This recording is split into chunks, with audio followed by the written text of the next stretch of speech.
Mais d'abord, c'est l'heure de notre rendez-vous chez vous. On part aujourd'hui au pied des Vosges avec Marion Russel et toute son équipe. Ils s'intéressent aux forêts omniprésentes à Plancher-les-Mines en Haute-Saône. Bonjour à tous, aujourd'hui rendez-vous chez vous en Haute-Saône, à Plancher-les-Mines. Nous sommes pas loin des Vosges, pas loin du territoire de Belfort et nous avons rendez-vous aujourd'hui pour des rencontres autour du bois. Vous le voyez autour de moi, on est entouré de forêts. Premier arrêt chez Benoît dans sa scierie.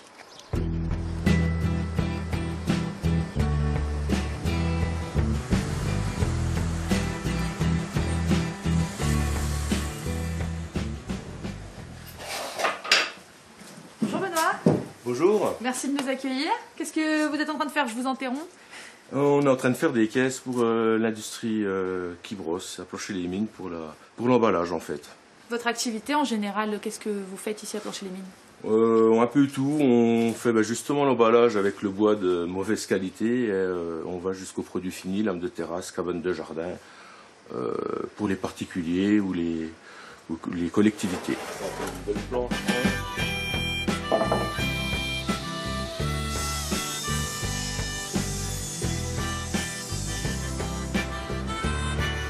On travaille toutes les espèces résineuses locales. Le sapin déjà, notre sapin de chez nous. On a également l'épicéa. Et puis aujourd'hui on travaille beaucoup le douglas, le fameux douglas, le bois rouge, qui est naturellement imputrescible, qu'on utilise principalement pour nos lames de terrasse. On est en super local, on travaille tout sur place et notre bois finit sur place. Donc c'est une belle chose qu'on a. Une activité d'exploitation forestière aussi. Et voilà, ça nous permet de gérer un peu toute la filière, de les couper à la bonne saison, au bon moment, couper les arbres dont on a besoin, participer à faire attention à notre écologie, je dirais. Merci beaucoup Benoît de nous avoir accueillis. Plancher-les-Mines, de ce que je comprends, c'est plutôt une commune forestière. Est-ce que vous savez s'il y a d'autres gens qui travaillent le bois, peut-être le vôtre ici? Oui, alors bien sûr, merci à vous déjà. Oui, j'ai mon ami de longue date, le sculpteur Jacques Pisnem, qui travaille pas très loin d'ici, qui sera à même de vous montrer ses belles œuvres avec notre bois local également.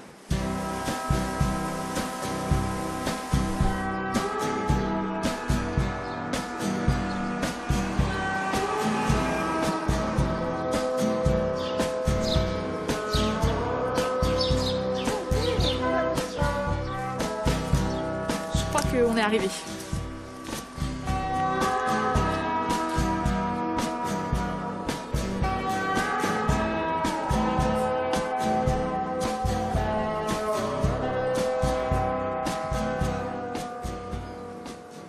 Bonjour Jacques. Bonjour. Merci de nous accueillir. Benoît m'a recommandé de venir vous voir aujourd'hui. Expliquez-nous où est-ce qu'on est. C'est plein de formes, plein d'œuvres. Écoutez, il a bien fait déjà de me recommander. Là, en fait, on est à mon atelier. Donc, moi, je suis sculpteur à la tronçonneuse. Alors, sculpteur à la tronçonneuse. Mais là, on voit une œuvre, c'est très détaillé. Comment est-ce que vous travaillez?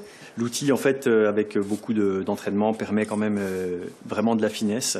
Et moi, je travaille beaucoup les formes et les mouvements, en fait. Donc, j'ai pas besoin de faire vraiment des petites choses comme au ciseau, des petites fleurs, des petits machins, des petits trucs. Donc, l'outil, en fait, est parfaitement adapté à ce travail de mouvement. Est-ce que vous pouvez nous montrer une œuvre et nous expliquer un petit peu comment vous l'avez conçue? Oui, par exemple, je peux en prendre une qui est un peu caractéristique d'une série que j'ai fait pendant le confinement, le premier confinement. Voilà cette pièce-là. Donc c'est un seul morceau. Ça regroupe, je trouve, vraiment tous ces gens qui sont entremêlés sur la terre et qui se tiennent les uns aux autres. Et si on en enlève un, finalement, tout le monde s'écroule un peu.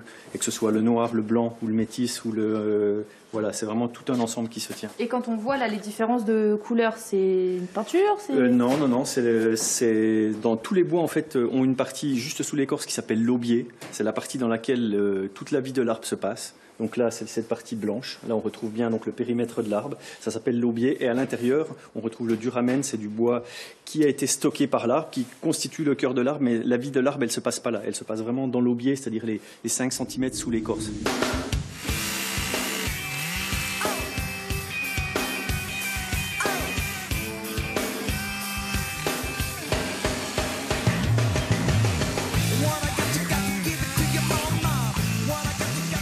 C'est impressionnant À quel point on arrive à faire en fait du détail avec une machine qui peut sembler très brute.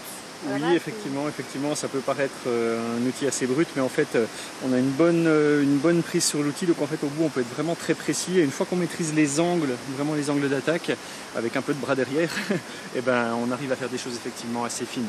Sur une sculpture comme celle-ci, qui fait plusieurs mètres de haut, comment on travaille? On commence avec ce genre de machine, pour finir avec cette petite, celle-là, c'est ma plus petite.